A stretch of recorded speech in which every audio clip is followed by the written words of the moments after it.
तर आमचं गावकऱ्यांचं म्हणजे एखाद्या व्यक्तीविरोधात विषय नाही, मुळात म्हणजे दारू हा विरोध आहे आमचा.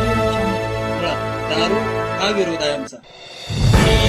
गावकऱ्यांच्या वतीनं आणि महिलांच्या वतीनं आता, कारण की आमच्या गावामध्ये बऱ्यापैकी बहुतांश लोक शेतातले कामं करणारे लोक आहेत, त्याच्यामुळे महिलांचा सहभाग होऊ शकला नाही, कारण की हा स्वयंपाकाचा वेळ आहे. त्याच्यामुळे गावातले वडीलधारी मंडळी सगळे आहेत. तर आमचं म्हणणं एवढंच आहे की आपण देखील आश्वासन देणार आहोत, पण दारू कायमस्वरूपी बंद होईल असा शब्द आपल्या वतीनं आता पुढे आपण बोलावं एवढी विनंती करतो. पोलीस स्टेशन रेणापूर येथील अंतर्गत वाला या गावी देशमुख